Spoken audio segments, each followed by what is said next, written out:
Hello बच्चों, finally JEE main 2025 के first attempt का एग्जाम हो चुका है फिनिश और बच्चों ने जेईई मेन 2025 के फर्स्ट अटेम्प्ट का रिजल्ट भी कर चुके हैं चेक। जिन बच्चों ने जेईई मेन में बीआर क्या बी प्लानिंग का एग्जाम दिया था बच्चों, आंसर की आप मैच कर सकते हो, एनटीए ने अपडेट कर दी। अब यहां पे रिजल्ट आने के बाद बच्चों के मन में काफी ज्यादा क्वेश्चनिंग है या बच्चों के मन में ओवर कॉन्फिडेंस आ चुका है। बच्चा कहता है कि सर मेरे 75 परसेंटाइल है, मुझे बता दीजिए मुझे कौन सा एनआईटी मिलेगा। या फिर बच्चों के मन में डाउट आता है कि सर अब मुझे अप्रैल अटेम्प्ट की तैयारी करनी चाहिए या फिर मुझे एडवांस की तैयारी करनी चाहिए। तो आज के सेशन में बच्चों हर एक क्वेश्चन का आपको आंसर दूंगा और जो आपके मन में ओवर कॉन्फिडेंस है उसको भी मैं क्लियर करने वाला हूं, इसीलिए सेशन को बच्चों पूरा देखिएगा और चैनल को सब्सक्राइब नहीं किया हो तो चैनल को सब्सक्राइब कर लीजिएगा।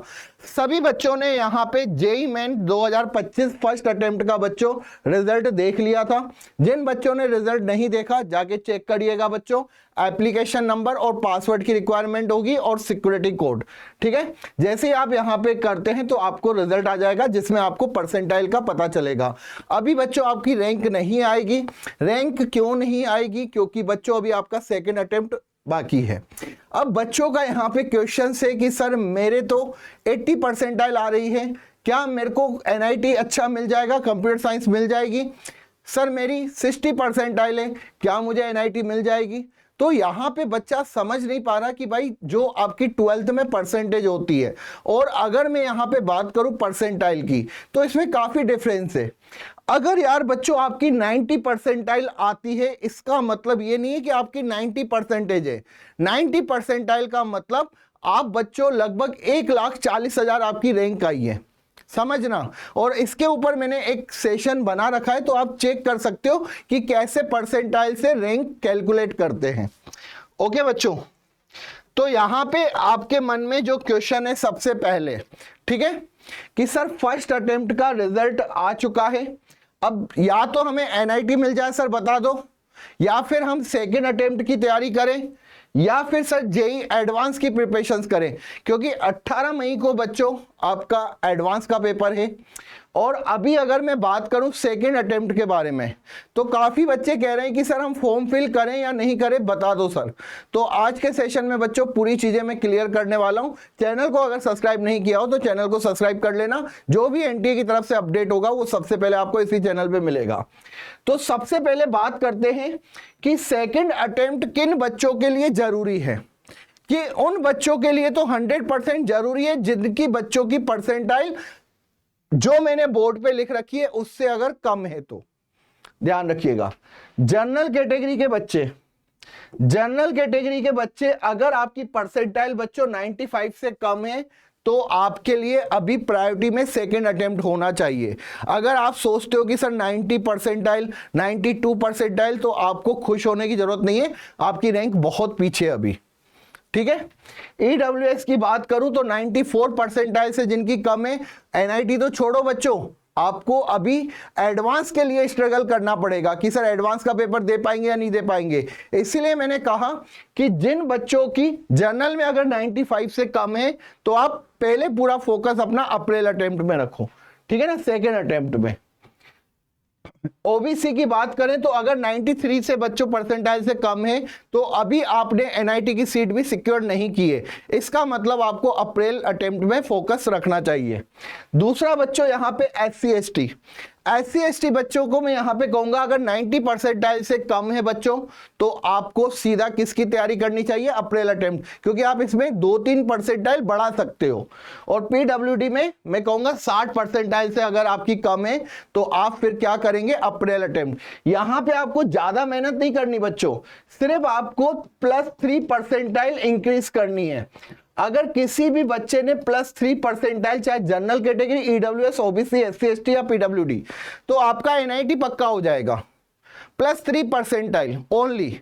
तो आपको यहां पे एडवांस के लिए ज्यादा, मतलब मैं कहूंगा कि अप्रैल अटेम्प्ट में ज्यादा मतलब मार्क्स गेन करने की जरूरत नहीं है। थोड़ा सा अगर आपने इंप्रूव किया तो आपका एनआईटी पक्का हो जाएगा। तो इन सब बच्चों को अभी फॉर्म फिल करना चाहिए, ठीक है ना, सभी बच्चों को फॉर्म फिल करना चाहिए, ध्यान रखना सभी बच्चों को। अब यहां पे फॉर्म की लास्ट डेट, तो सभी बच्चों को बता दूं बच्चों, इसकी जो लास्ट डेट है वो है 25 फेब। तो जो बच्चे अभी तक सेकेंड अटेम्प्ट का फॉर्म फिल नहीं कर पाए वो सबसे पहले जाके सेकेंड अटेम्प्ट का फॉर्म फिल करें एनटीए की साइट पे जाके। और भी बता रहा हूं कि किन बच्चों को अप्रैल अटेम्प्ट के लिए फॉर्म फिल करना चाहिए।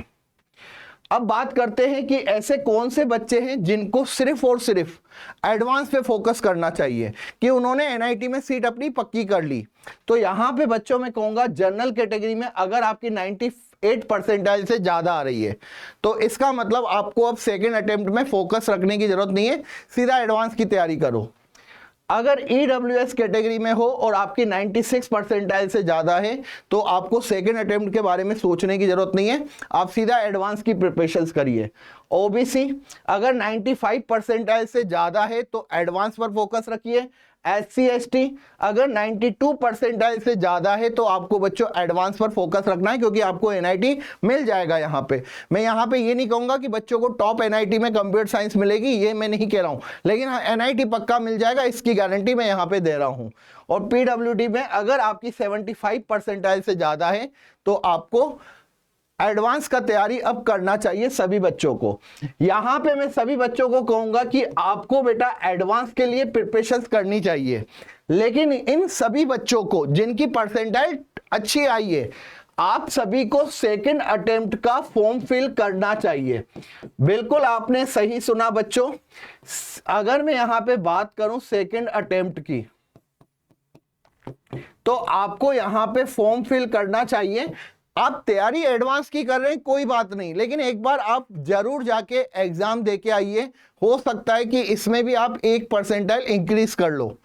हो जाएगी तो अच्छी बात है, नहीं होगी तो कोई बात नहीं, ये परसेंटाइल आई है इससे आपको एनआईटी मिल जाएगा। अगर बढ़ जाती है तो वो रिजल्ट आपका काउंट होगा, ठीक है। तो यहाँ पे जितने भी बच्चे हैं उन सभी बच्चों को फॉर्म तो फिल करना है।